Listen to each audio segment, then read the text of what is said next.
मोअज़्ज़िज़ ख़वातीन व हज़रात, अस्सलामु अलैकुम। मेरा नाम हमज़ा अल्बाज़ है और मेरा ताल्लुक़ पाकिस्तान के ज़ेर एहतमाम रियासत कश्मीर के एक शहर कोटली से है। मेरे ख्याल से इतना तारुफ़ काफ़ी है। अब बढ़ते हैं आज की वीडियो की तरफ। नमूर मौरिख़ डॉक्टर मुबारक अली का कहना है कि किसी कौम की तारीख़ गुम हो जाए तो वो ख़ुद को तन्हा महसूस करती है।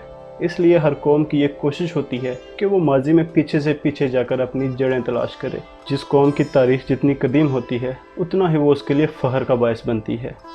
इंसान अगर माजी से कट जाए तो वो जाहिल हो जाएगा।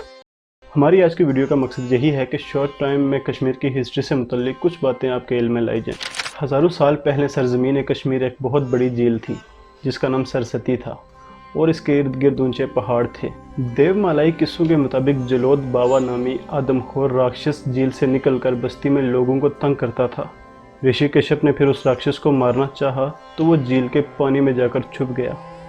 ऋषि कश्यप ने फिर उन पहाड़ों को काट कर झील का पानी बाहर निकाला और उस राक्षस को मार डाला।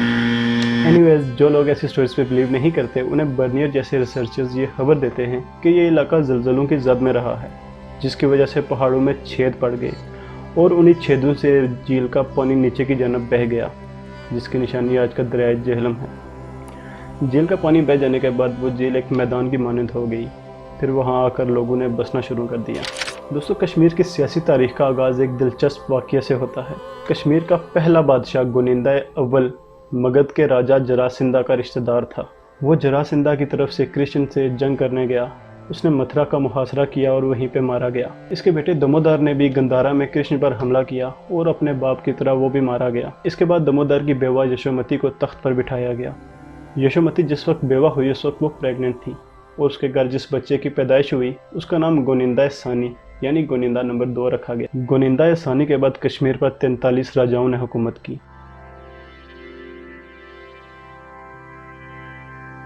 दोस्तों, 8वीं सदी से 14वीं सदी तक कश्मीर किसी न किसी हद तक खुद मुख्तार था।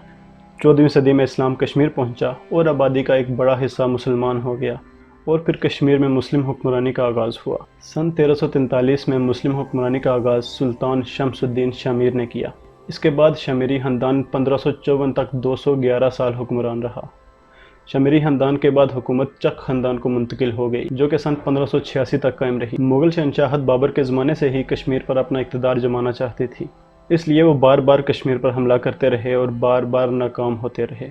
मुग़लों को आखिरकार कामयाबी उस वक्त हासिल हुई जब उस वक्त के कुछ मजहबी रहनुमाओं ने खुद उन्हें दावत दी और इस जंग में उनका साथ दिया। कश्मीर की ग़ुलामी का आगाज़ मुग़लिया दौर में ही हुआ और मुग़लिया सल्तनत ने 1586 से 1751 तक हुकूमत की।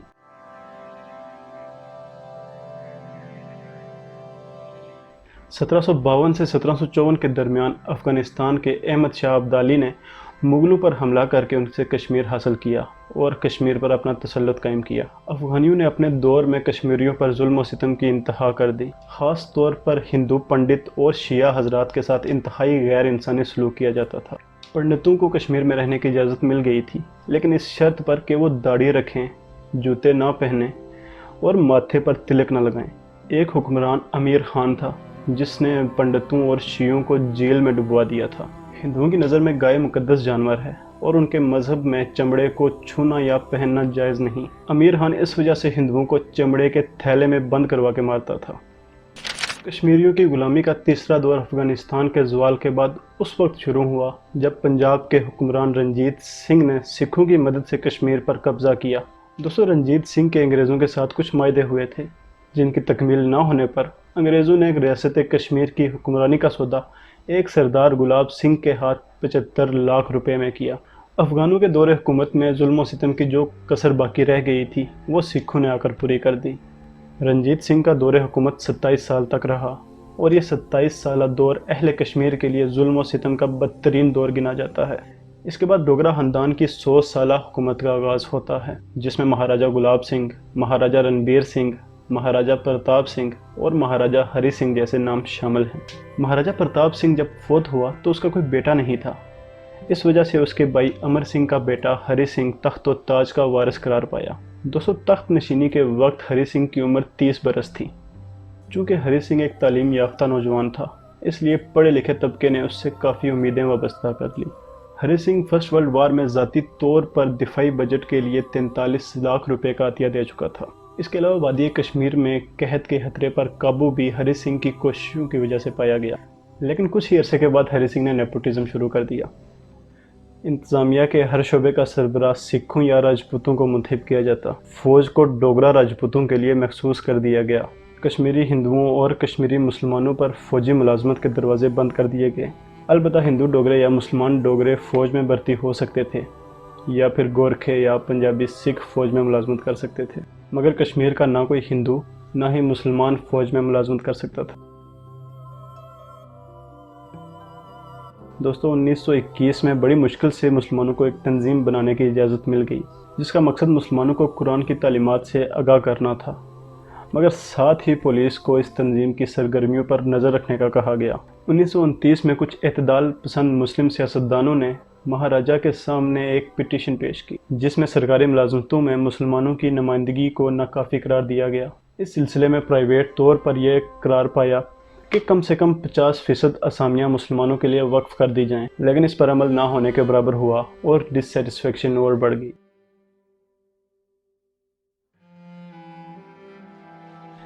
دوسری جانب کشمیری پنڈت بھی ڈوگرا خاندان کی اس پالیسی سے، جو سراسر جموں کے حق میں جاتی تھی، سخت نا امید تھے۔ چنانچہ 1925 سے 1931 تک پورے 6 سال کشمیری پنڈتوں نے اس طرز عمل پر احتجاج کیا۔ سن 1931 میں مہاراجہ ہری سنگھ نے ریاست میں 3 سیاسی تنظیموں کے قیام کی اجازت دے دی۔ ان میں کشمیری پنڈت کانفرنس، ہندو سبھا اور سکھ شرومنی خالصہ دربار شامل ہیں۔ اس طرح غیر مسلم آبادی کو تو کسی حد تک نمائندگی اور تنظیم سازی کا حق مل گیا، مگر مسلمان جو کہ ریاست کی غالب اکثریت کی حیثیت رکھتے تھے، انہیں اس حق سے محروم رکھا گیا۔ 13 جولائی 1931 کو رونما ہونے والے ایک واقعے نے تاریخ کشمیر کا رخ بدل کر رکھ دیا۔ اس روز سری نگر سینٹرل جیل میں ڈوگرا فوج نے نہتے کشمیریوں پر گولیوں کی بوچھار کر دی، جس کے نتیجے میں 21 افراد شہید ہو گئے اور بے شمار زخمی ہوئے۔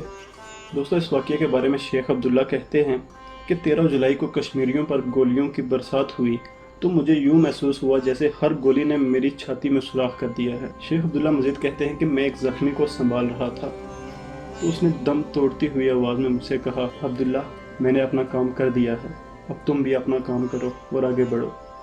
اور میں آگے بڑھنے لگا۔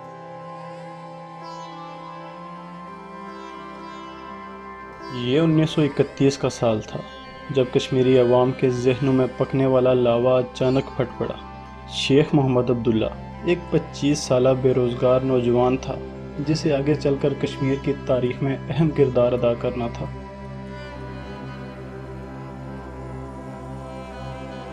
مہاراجہ نے ویک فیلڈ کو تبدیل کر کے جب راجہ ہری کرشن کول کو وزارت سونپی تو اس نے مسلمان نمائندوں کو مذاکرات کی دعوت دی۔ مہاراجہ اور مسلمان نمائندوں میں ایک معاہدہ طے پایا جس میں قیدیوں کی رہائی عمل میں آئی اور مسلمانوں کو اجازت دی گئی کہ وہ اپنے مطالبات مہاراجہ کے سامنے رکھیں۔ اگست 1931 میں مسلمانوں نے مہاراجہ کے سامنے اپنے مطالبات پیش کیے۔ ان کا خیال تھا کہ مہاراجہ ان کی مشکلات کو ہمدردی سے سنے گا اور ان کی شکایات کا ازالہ کرے گا، لیکن مہاراجہ نے ان کے ساتھ توہین آمیز سلوک کیا۔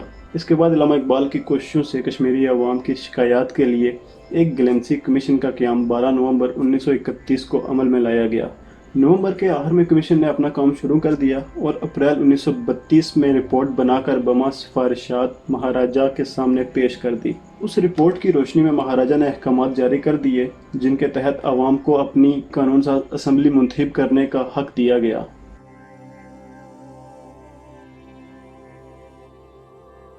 اب جموں کشمیر کے مسلمانوں نے یہ سوچنا شروع کر دیا کہ ان کی ایک باقاعدہ سیاسی تنظیم ہونی چاہیے جس کا اپنا دستور ہو اور جو صحیح معنوں میں عوام کا تحفظ کر سکے۔ اس غرض سے ریاست کے مختلف خطوں کے رہنماؤں میں صلح مشورے شروع ہو گئے اور آخرکار وہ مسلم کانفرنس کے نام سے ایک سیاسی تنظیم قائم کرنے پر رضامند ہو گئے۔ آل جموں کشمیر مسلم کانفرنس مسلمانوں کی پہلی تنظیم تھی۔ کانفرنس کا پہلا اجلاس 15 سے 17 اکتوبر کی تاریخوں میں ہوا۔ ایک اندازے کے مطابق اس اجلاس میں 3 لاکھ سے زائد لوگوں نے شرکت کی، جو کہ ریاست کے لیے ایک ریکارڈ ہے۔ 15 اگست 1938 کو ریاست میں یوم ذمہ دارانہ نظام حکومت منایا گیا۔ یہ ریاست کی تاریخ میں پہلا موقع تھا جب ہندوؤں، مسلمانوں اور سکھوں نے اپنے اختلافات پس پشت ڈال کر یوم ذمہ دارانہ نظام حکومت کے لیے سری نگر میں ایک تاریخی جلسہ کیا۔ अगस्त 1938 में शेख मोहम्मद अब्दुल्ला को गिरफ्तार करके 6 माह की सजा सुनाई गई।